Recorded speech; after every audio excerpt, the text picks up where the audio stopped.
so Dean Dozeman is controller, if I got that right? Yeah, okay. Yeah, there's a lot going on at Dykhuis Farms, and you've been using FBS how long? 11 years. All right. So listen to him. He's got some good advice. Yeah, if you guys want to move closer, you might want to. Try to be like Pat, Christy, and Chris the other day. Some of the stuff's kind of small. I'm here today just to talk about one function, one module of FBS that we use every week. You know, you might have someone in your accounts payable department that creates checks every week. This is right along that same process. So, how many of you have payroll people that do direct deposit currently? Have people, those of you who don't, do you have people that ask for a direct deposit for payroll? They like it.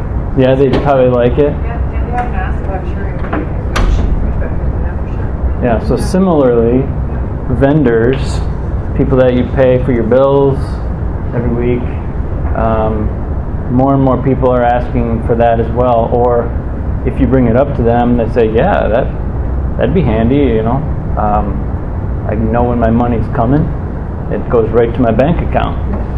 So there's some pros for that. If you have vendors that you pay every week, it's just a convenience. So I'm just going to walk you through the steps here. I'm a user of FBS, so this is just a applicable function, and we'll just go right through the steps. You'll find it in your input. It's called export to ACH file.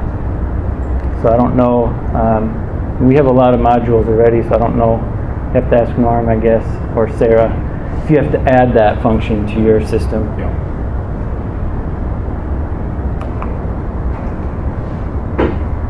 So direct deposit, how do you start? Where do you begin? Like anything with FBS, there's a lot of setup. It's not as complex as the WIP process or centers or knowing what center to use, but there is still some setup that you have to get right before you can use it on a regular basis. Before you start, you might want to work with your farm owner, see if you can set up the farm owner as a vendor. They might be set up already if you have to pay them land rents or something like that. But it might be easier to have someone that's familiar with the system, that you're familiar with them, that you can use their bank account to send them money and do the direct deposit that way. You can pick a vendor, maybe a feed mill, somebody that you pay regularly to test it with them as well. Once you get that set, you're going to have to ask for a direct deposit form, and you're dealing with their banking number, so you want to have a form, have them sign it, that they're willing to accept direct deposit, and just get their demographic information. Then you're going to want to set it up in FBS, and you probably will also have to work with your bank.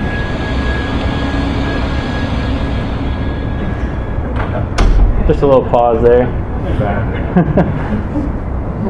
So different banks might have a different interpretation of NACHA formatting. NACHA formatting is just the government's way of saying you have to set up your electronic direct deposit in a certain way. It's very standardized. Sorry, was there a question?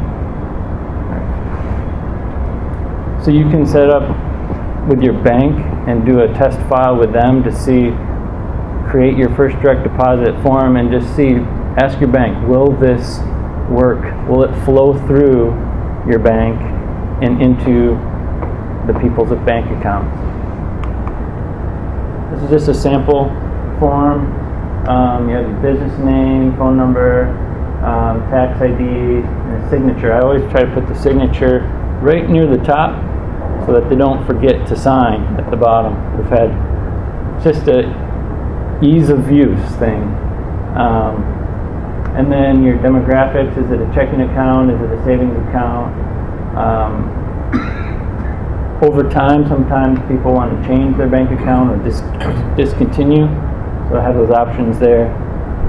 Bank name, routing number, bank account number, and email. Email is handy when you want to send the money to them. You can email them your invoice details and say this is your check total and this is your listing of invoices that you're covering, similar to a check stub. So if you have their email, you can send it to them ahead of time and say this is the day your money's going to land into your bank account. I keep a spreadsheet.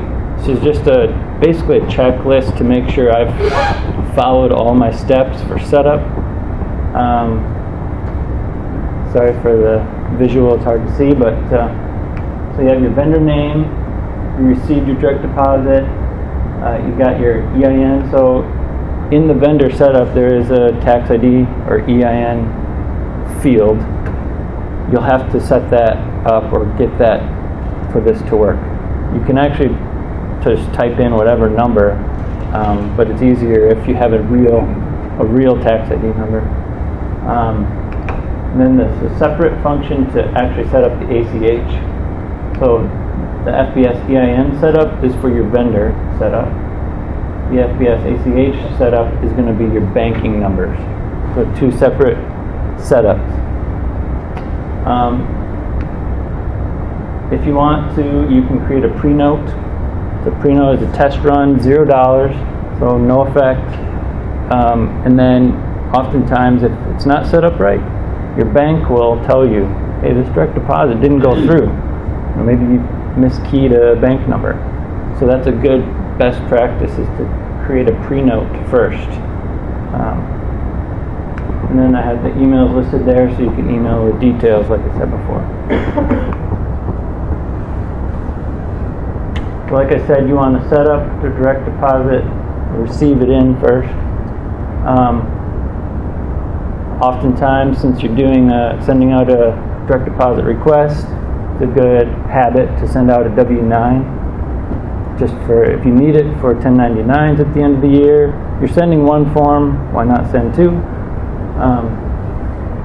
Then you have to set up the vendor. So you've probably already set up your vendor, right? You have the address, you have the phone numbers, you probably worked with them for a while, but you also need, like I said, a number in the tax ID EIN field for it to work.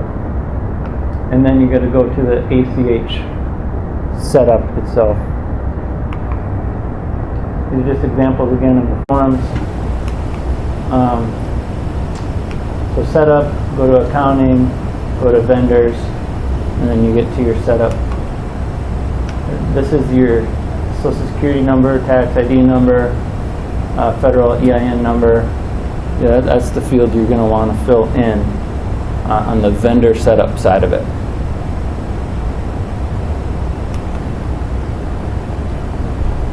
So your vendor is all ready at this point. Now you want to set up your actual ACH. It's going to be in your input, export to ACH file.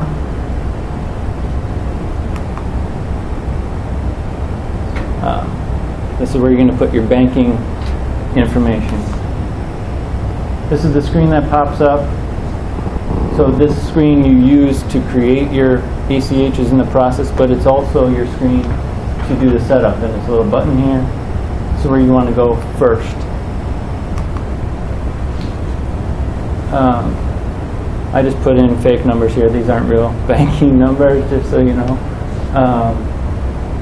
So it's a simple screen. You pick your vendor from your vendor list, putting in your ABA or routing number and your account number, and pick your checking account or savings account. Now, checking or savings, I often have trouble with that. People are like, well, I have a bank account, right? But if you don't pick checking or savings directly, it will not flow through. It will get rejected. So, because it sends on that notcha file to the bank, it sends a different code for checking or savings, and it won't line up. So, even though it seems minor, it can stop the whole process.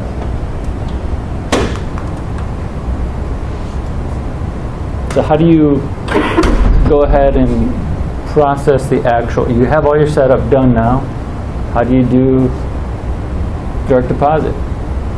You follow the same steps as you would a normal check run. So it's really not difficult. You just go through your normal AP and print checks, except you won't print checks.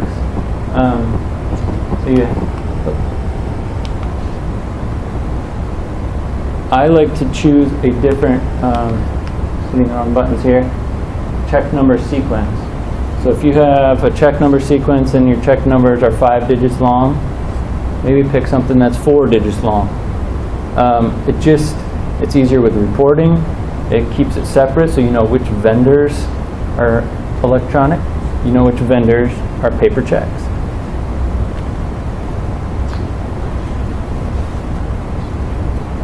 So once you go through your check run, you've entered them for payment, selected invoices for payments, you've done your normal process.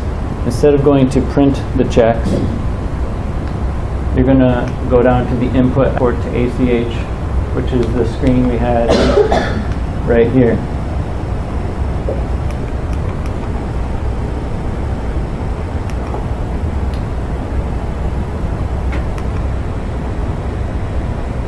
I had more screens here than I remember, but yeah, we use 5-digit check numbers for regular checks, 4-digit check numbers for ACHs. We just keep track of it in Excel so we know for sure what our check number, our last one was at. So you reset the current check number. Yeah, well, I don't know if you've seen this, but if you pay something online and would you want to enter a check, say you found that you missed paying an electric bill or something, right? And you find out, oh, it's due like tomorrow. You go online and you can just quick pay it, right? It's taken care of. But to get that entered into FBS, then you gotta enter it, but it's not your normal check. Right. So that resets your check number field. So we have a spreadsheet just to know this was our last check. I mean, you can do a report real quick too and find out. But okay, right. The system doesn't do that for you, so you have to reset the. Yeah. Sorry. If you do something that resets your check sequence, then it's easier to have a spreadsheet to keep track of it. Also, if you are doing check numbers and ACH numbers separate, it resets that too every time. So it's just easier to have a spreadsheet and know what was the last check number or ACH number that I used. Yeah. That's something Masa may need to look into as different starting points for. Yeah. So getting into creating an actual ACH, go to input export. Yes. So, on the vendor screen, you can put in an email address. Does it auto-generate some form of something to email the vendor? Not currently that I'm aware of. But your bank might. You enter email addresses into your bank. Say it.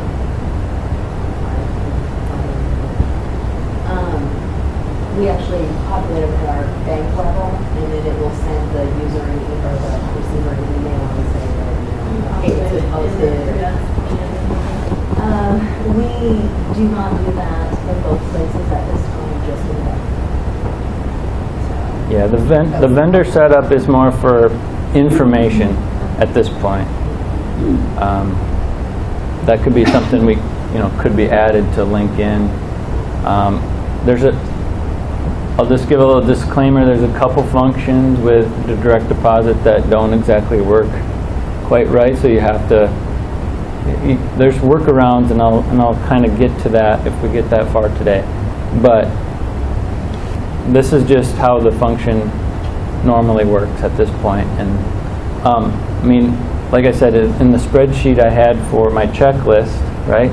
I know which vendor, I kind of keep that on the side. I have 2 screens, keep that on the side and say, as I'm going through my check run, you have ACH vendors and you have check vendors, but unless you know that off the top of your head, you have to have some sort of spreadsheet or checklist to say, I'm only going to pay my ACH vendors first.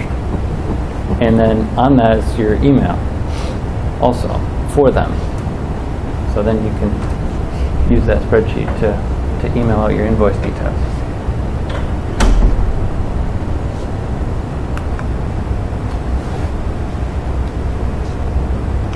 So we use, your bank account, your ledger account. There's a few different kinds of files or modifiers. Again, you have to work with your bank to make sure you're using the right one. We currently just have letter A, that works. We use the number 3 Nacha modified, so there's different formats.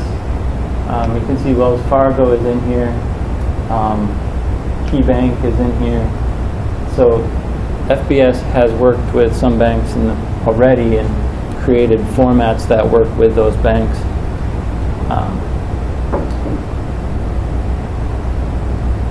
So you'll pick your beginning date and your ending date, which is usually just your check date that you had already picked during the check run process.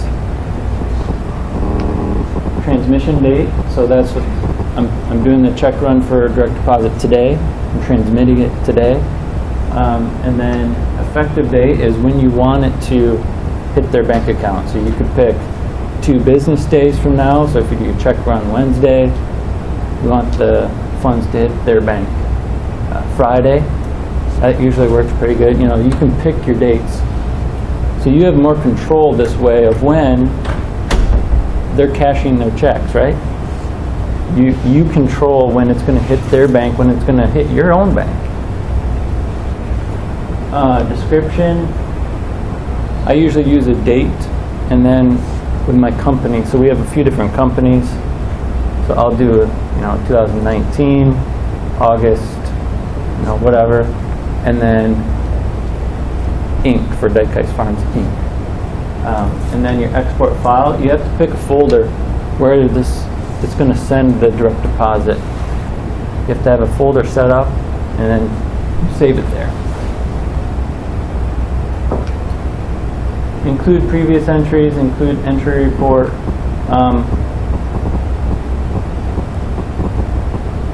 You usually don't have to pick this first box unless you've created it and then want to recreate it if you found a mistake or something.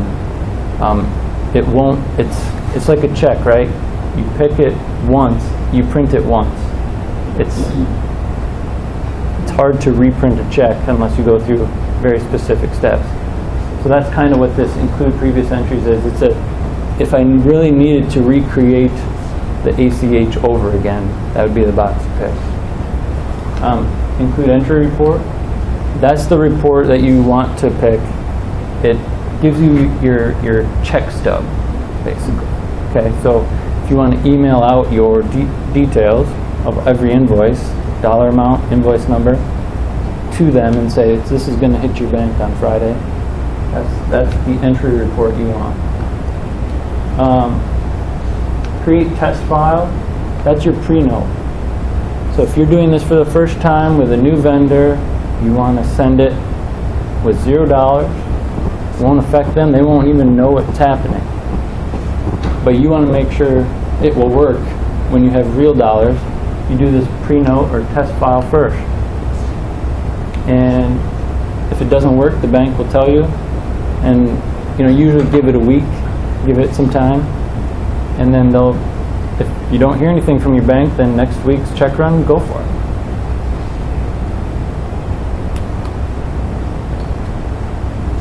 This is just a format we use, like I said, for the description. So when it's saved in your folder, your ACH folder, you can find it and send it.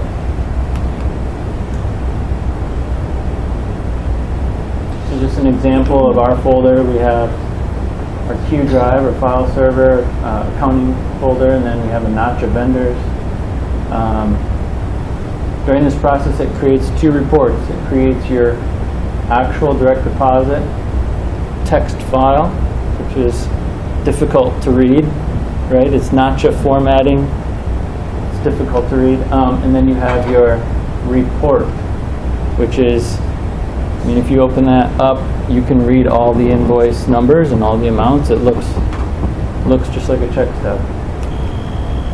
This is the one you can't read very well, right? It has just numbers and letters and lots of stuff at the end. But if you do look carefully, you can see this would be your banking information over here. This would be your dollars. This would be your tax ID number. This would be your vendors. And then as a total, you see this one was $47,395.59 for all these vendors. If you know what you're looking at. So now you've created everything, you have to actually go to your bank, assuming you have online banking. Maybe you can work something else out with your bank to send the file to them and they can upload it. But most people have an online banking account. There's usually a function in that online banking account to say, I want to import a direct deposit file.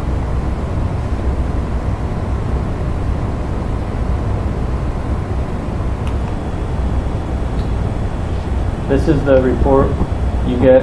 You can see your vendor, all your descriptions or your invoice numbers, all your dollar amounts. And I simply copy and paste this into an email and send it out to them. Say, this is your total for the week and this is the day it's going to arrive.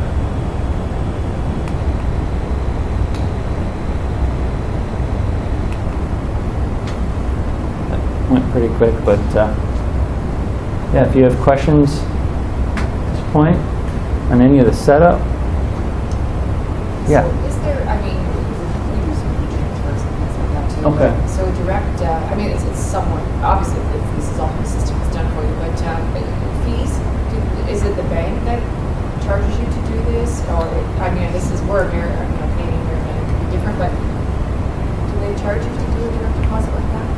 Usually a bank will say, if you want these features, online banking, if you want, I don't know if you use positive pay, but if you send out a lot of checks, it's just the added security.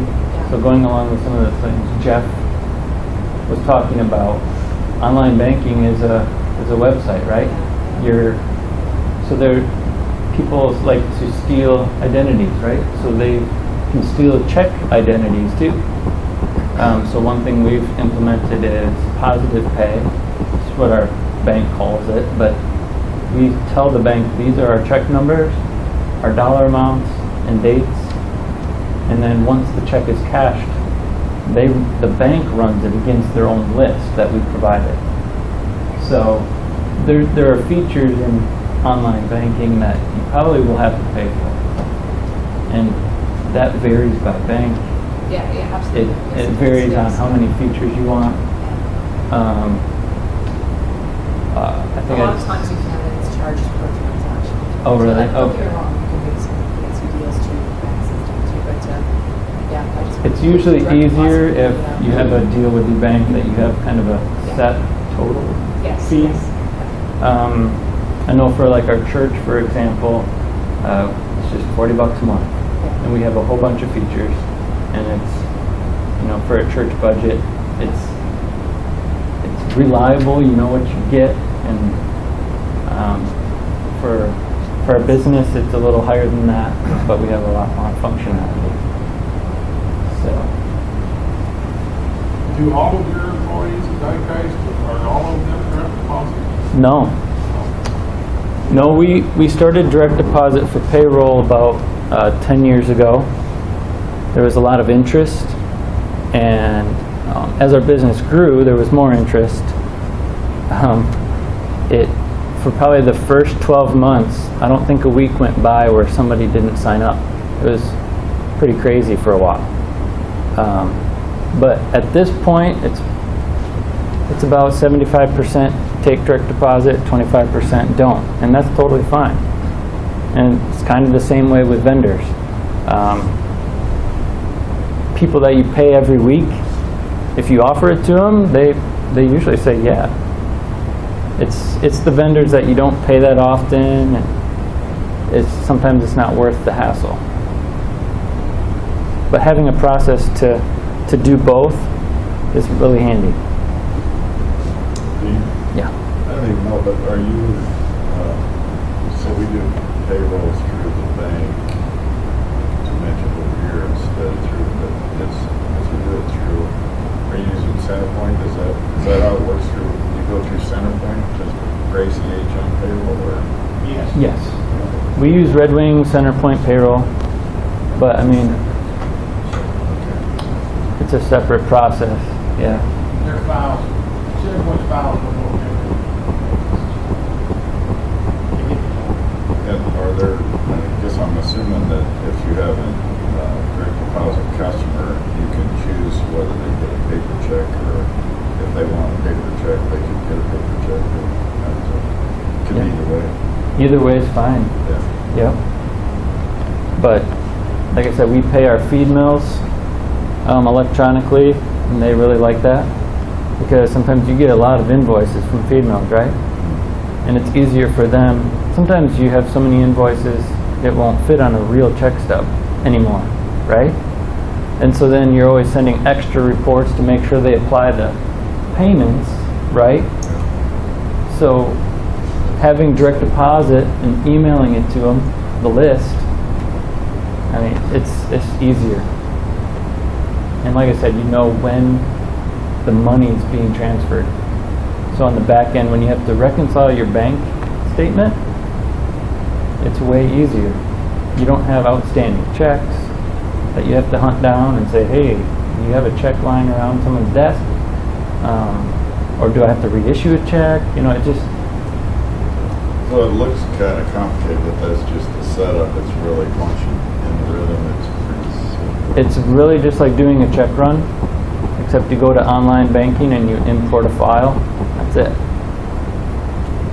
How much time would you say sending an email report as part of the process? Would that be worth pursuing as a relevant issue, or you've got a system? I don't now? think there's a time difference either way. Either you're printing a check, But as far stuffing as an if it- envelope. Right, if we automated that, since we have the email address and said, now you've done these pay run, ACH, and then we send that, it kicks out the report to them from the email. You're Yeah, doing that gets into a couple of the tweaks that we would like to add. And we're kind of in the MASA transition, not knowing, should we add this to FBS? Is it worth it?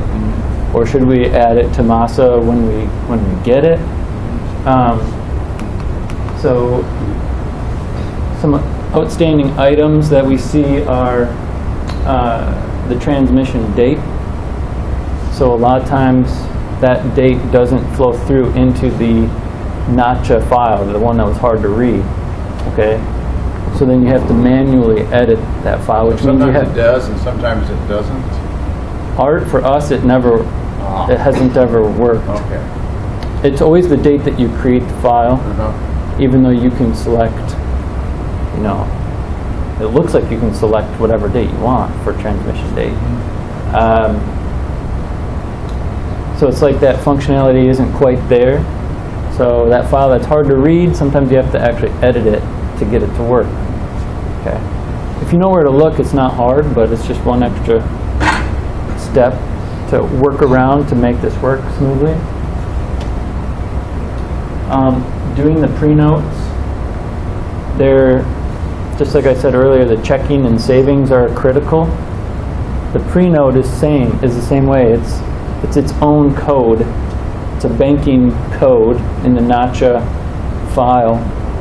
So when you pick pre-note, those codes aren't being put in there. So you have to go in again to the NACHA file change it to get it to work right. And if you have questions down the road and you want to do this and call me, that's fine. I'll show you. It's really easy. So don't worry about this little hurdle. But going back to what Norm was saying, if you can get an email remittance report, so that's this third box, which I didn't talk about before. You can get a print remittance report, which sounds like it would have all your invoice details, right? That you could just send it to your vendor. Unfortunately, the way it currently works is when it spits out the information, it only prints the first invoice for all the invoices. It has all the different amounts, but it doesn't, on the invoice number side, it only has that first one for all of them. So it's not helpful at this point, but it's probably a simple programming thing that could eventually be really helpful to send out to your vendors.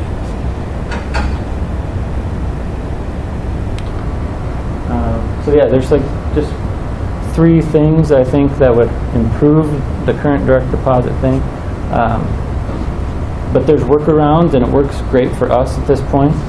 So like I said, if you have questions down the road and you want to implement it or getting stuck somewhere, I'll gladly take a call or an email at any point. So yeah. More follow-up. So from a control perspective, the guy that signed the check has control over ACH. Really the person who's creating the check instead of the person who's signing it. That's a great question. So we work with Frost has been around the last couple of days, tax accountants, auditors. So I always when I send out an ACH to a vendor, I always do the blind carbon copy email to Joe Dykhuis. So the person that you would normally have sign a check, you want to have a second approval, and or your bank online banking, you can create the ACH. A lot of banks do this where you have dual approval. So you import the ACH and as if it's going to go, but it's not going to go until someone like Joe Dykhuis or the owner logs into online banking also and clicks approve. So you can have multiple eyes on it before it goes out the door. So I do that like on our church payroll, I approve salaries online and do the same kind of deal. Yes. Yep, so that's a good control question. If you have your farm owner or treasurer or someone signing the checks, you can set this up, usually with your bank, at the online banking level, to have someone come in and approve it after you've imported it.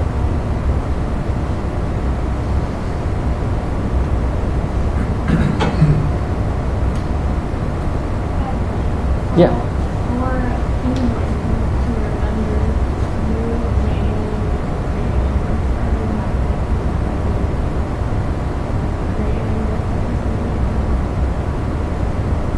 Can you say that again? I'm not sure. So, like for payroll for employees,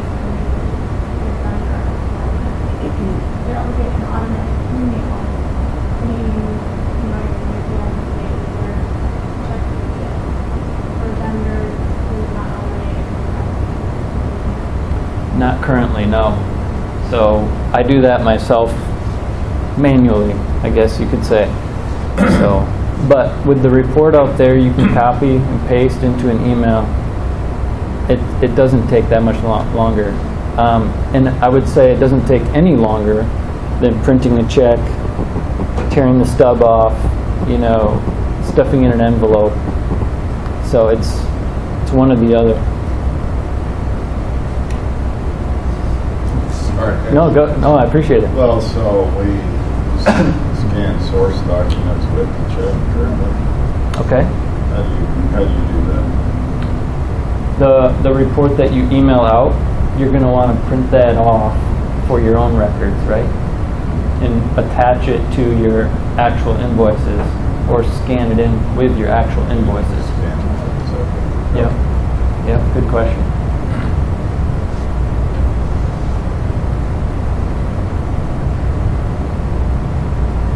Well, thanks Oh, for thank coming. you. Appreciate it.